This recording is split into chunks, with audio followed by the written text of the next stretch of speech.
Have you ever found yourself saying something like, "All I can do now is pray"? Perhaps once you've exhausted all of your own resources and solutions. It's in that moment when the realization that you're not powerful enough to change your circumstances sinks in. I'm ashamed to say that I have said that exact phrase several times in my life and found myself humbled as I called out his name.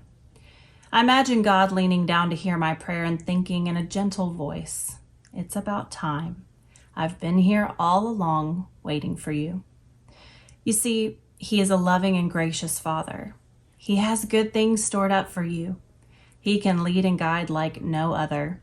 He's able to handle every hardship and hurt. What messes we make and anxieties we host when we try to handle life on our own. All along, he is simply waiting for us to ask. In Matthew 7, verses 7 through 11, we are given a poignant reminder from Jesus himself. Keep on asking and you will receive what you ask for. Keep on seeking and you will find. Keep on knocking and the door will be open to you. For everyone who asks receives. Everyone who seeks finds. And to everyone who knocks, the door will be opened. You parents, if your children ask for a loaf of bread, do you give them a stone instead? Or if they ask for a fish, do you give them a snake?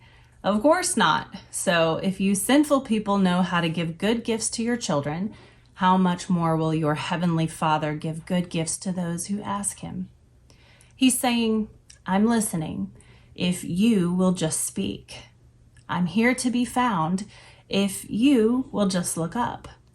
I'll open the door and welcome you in if you will simply knock. I'm your heavenly Father. I love you and I want to help. This causes me to reflect on my own relationship with my children. I imagine them struggling with a task, something that they cannot accomplish on their own, wasting their time and energy and becoming weary and frustrated. All the while, if I had only known the need, I would have been more than willing to provide them with what they needed. If only they had called out, "Mom," sought me out, knocked on my door, what worry and anxiety could have been avoided?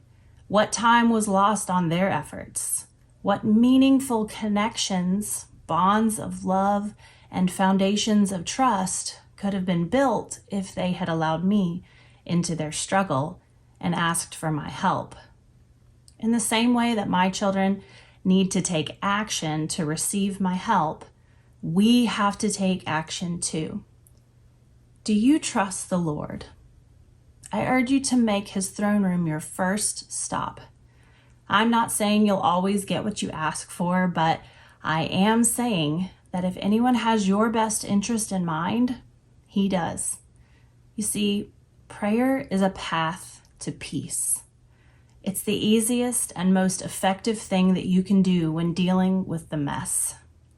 Paul tells us in the book of Philippians chapter 4 that we should pray with thanksgiving in our hearts, and that when we do that, we will receive peace that will guard our hearts and minds, a peace that exceeds our understanding. Isn't that what we need?